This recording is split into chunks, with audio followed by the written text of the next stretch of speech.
అల్లూరి సీతారామరాజు గారి 101వ వర్ధంతి సందర్భంగా ఈ రోజు వారు పట్టుబడి వారిని చంపినటువంటి ప్రాంతం ఏదైతే రాజేంద్రపాలెం ఉందో ఈ ప్రాంతంలో ఈ రోజు మేము పర్యటించడం జరిగింది.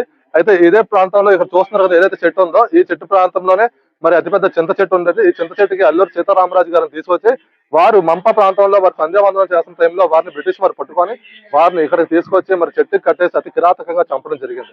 అయితే ఈ ప్రాంతాన్ని ప్రతి సంవత్సరం కూడా మేము మరి మా మాజీ ఉత్తరాంధ్ర మాజీ ఎమ్మెల్సీ శ్రీ పివిఎన్ మాధవ్ గారి ఆధ్వర్యంలో మరి అందరం కూడా ప్రతి సంవత్సరం ఇక్కడ రావడం జరుగుతుంది, ఈ ప్రాంతాన్ని సందర్శించడం జరుగుతుంది.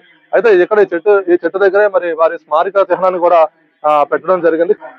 కేంద్ర ప్రభుత్వం ఈ మధ్య మరి దీనికోసం అని చెప్పి కేటాయించినటువంటి ₹1 కోటి గ్రాంట్ తో మరి చుట్టూ ఈ ప్రాంతాన్ని బౌండరీ వాల్ కట్టి అలాగే ఈ ల్యాండ్ అంతా కూడా లెవెల్ చేయడం జరిగింది.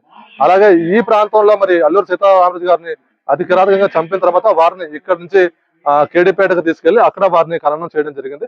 పట్టుబడిన వారిని కాల్చి చంపిన అనంతరం వారి పార్థివ దేహాన్ని ఈ ప్రాంతానికి కేడీపేటలో ఉన్నటువంటి ఈ ప్రాంతానికి తీసుకొచ్చారు.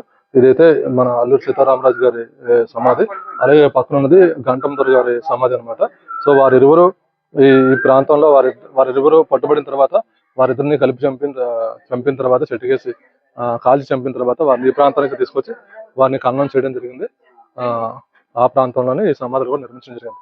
ఈ చుట్టుపక్కల ప్రాంతం అంతా కూడా సుందరమైనటువంటి ఒక మంచి పార్కుగా మన కేంద్ర ప్రభుత్వ నిధులు ఉపయోగించి తీర్చిదిద్దడం జరిగింది.